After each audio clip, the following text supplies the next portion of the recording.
سوال یہ پوچھا گیا ہے کہ آج کل بڑی شد و مد سے دوبارہ سے سمپوزیمز وغیرہ کر کے آبادی کنٹرول کرنے کے حوالے سے گفتگو شدید کی جا رہی ہے، اور یہ بتایا جا رہا ہے کہ پاکستان کے یا مسلمانوں کے مسئلے یہ ہیں کہ ان کی آبادی بہت زیادہ ہے، اور اگر یہ 2 بچے ہوتے یا ایک ہوتا تو ان کے سارے مسئلے کنٹرول ہو چکے ہوتے۔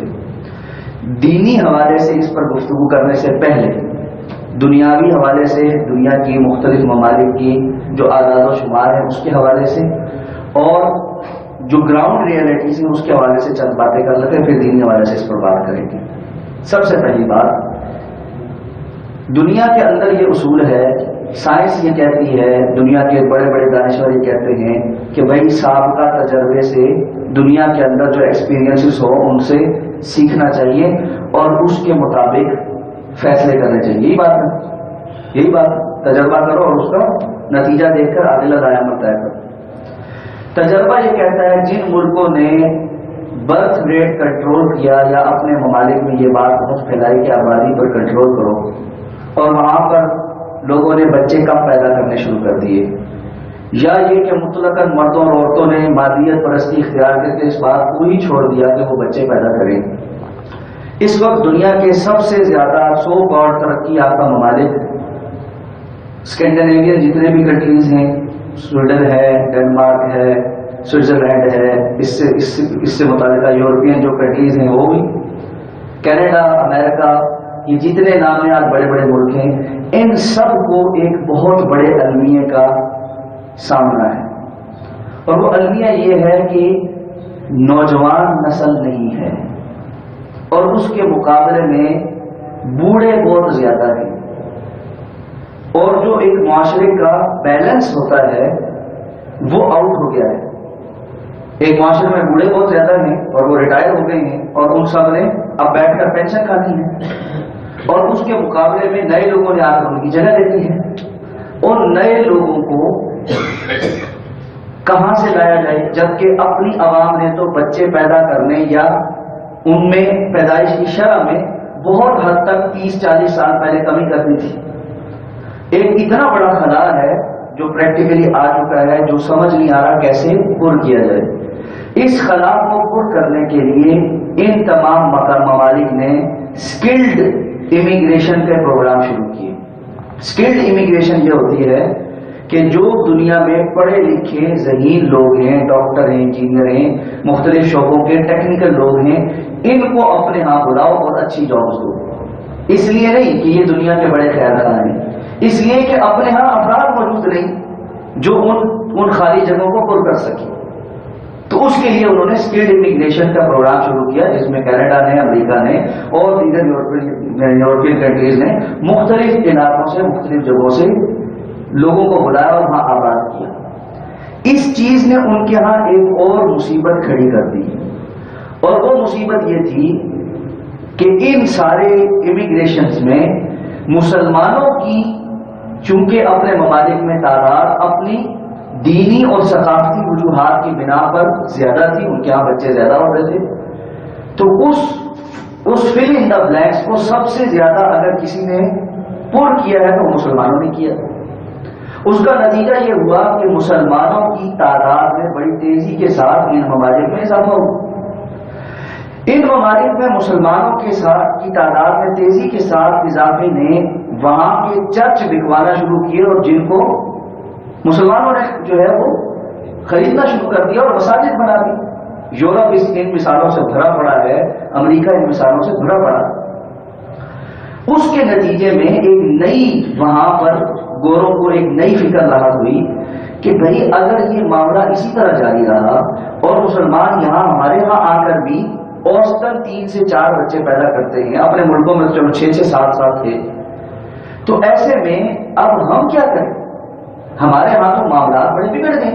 اس کا مطلب یہ ہے کہ آئندہ آنے والے 30-40 سال کے اندر تمام یورپ میں اور امریکہ میں مسلمان جو ہے وہ اکثریت میں ہوں گے اور ہم اقلیت میں ہوں گے، اور چونکہ ہمارا نظام تو جمہوری نظام ہے، اس کا مطلب یہ ہے کہ آہستہ آہستہ وہ سارے مسلمانوں کے کنٹرول میں چلے جائیں گے۔ اس چیز کو بنیاد بناتے ہوئے 70 اور 80 کی دہائی میں امریکی وزیر خارجہ ہینری کیسنجر نے ایک رپورٹ مرتب کی، اور اس رپورٹ میں اس نے کانگریس کو اس بات پر متنبع کیا کہ بھائی مسلمان ملکوں کے اندر آبادی جو ہے اگر اس کو کنٹرول نہ کیا گیا تو یہ تو کل ہمیں کچا کھا جائیں گے، ہماری تو نسلیں ختم ہو جائیں گی اور یہ آ کر ہمارے ملکوں پر قابض ہو جائیں گے۔ اس لیے ضروری ہے کہ ہم فوری طور پر ایسے پروگرام جو ہے وہ شروع کریں جو منصوبہ بندی کے پروگرام۔ ہینری کیسنجر کی یہ رپورٹ کوئی مخفی رپورٹ نہیں ہے، ہینری کیسنجر کی یہ گفتگو کوئی پوشیدہ چیز نہیں ہے یا کوئی راز نہیں ہے۔ آپ میں سے کوئی بھی اس کو گوگل کر کے اس کی تاریخ، اس کا سن، کب اس نے کانگریس کے سامنے پیش کی، کانگریس نے اس پر کیا ریمارکس دیے، وہ سب جو ہے نا یہ حقائق ہیں، ان کو آپ گوگل سے سرچ کر سکتے ہیں۔ اور اس کے بعد اس کے مطابق امریکہ نے جو پالیسیاں بنائی اور یورپ نے جو پالیسیاں بنائی ان کی جانچ پڑتال بھی کر سکتے ہیں۔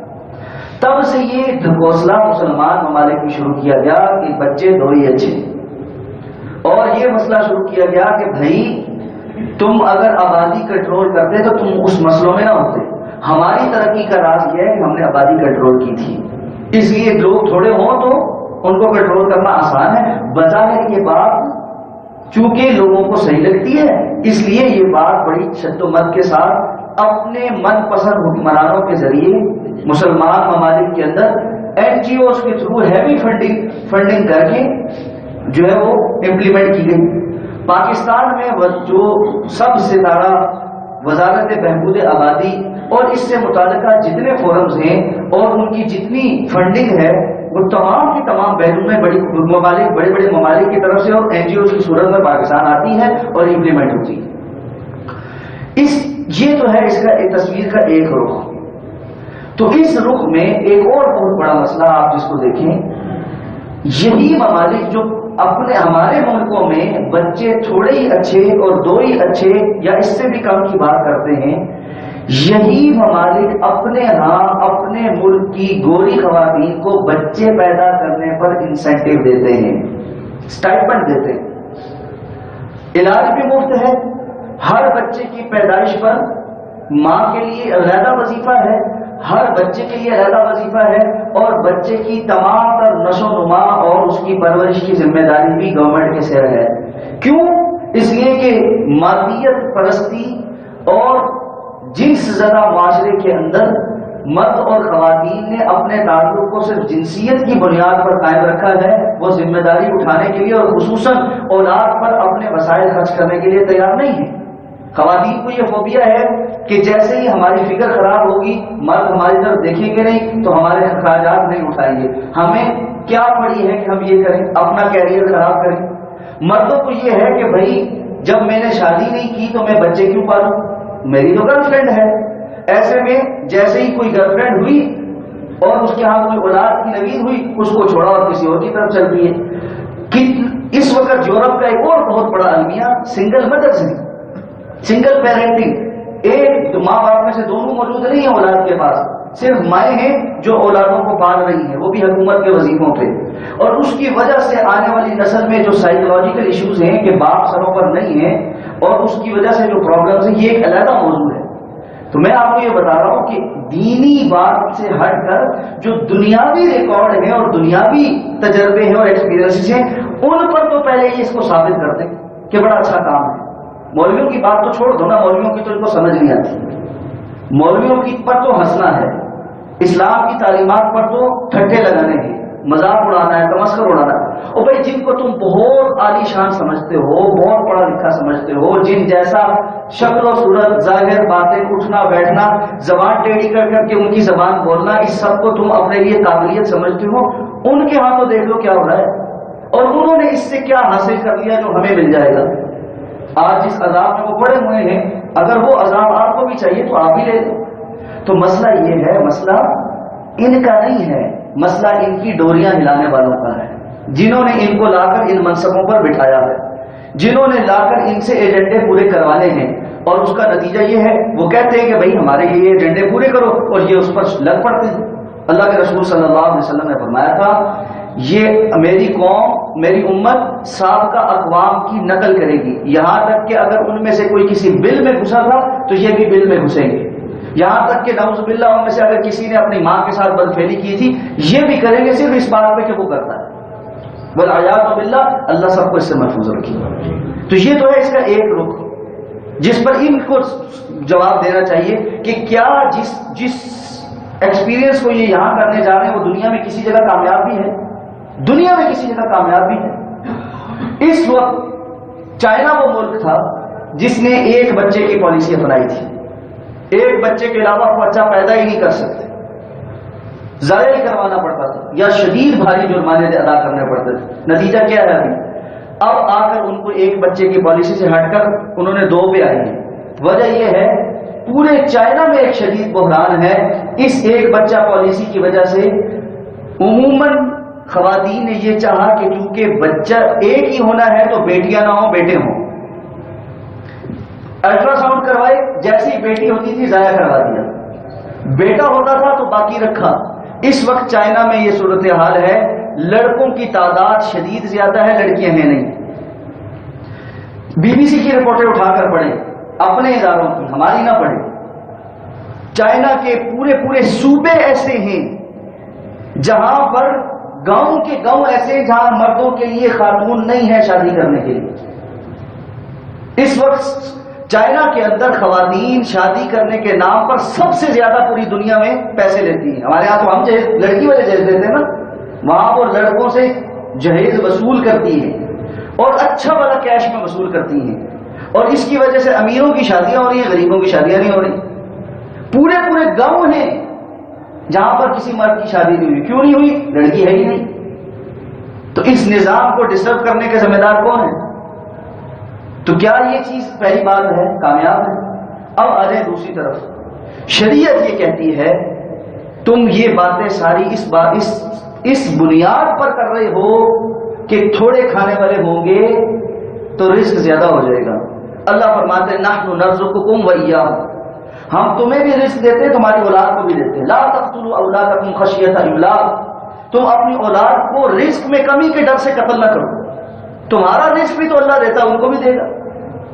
اللہ نے جس نفس کو اس دنیا میں بھیجا ہے، جس جان کو اس دنیا میں بھیجا ہے، ان کا رزق بھی ساتھ بھیجا.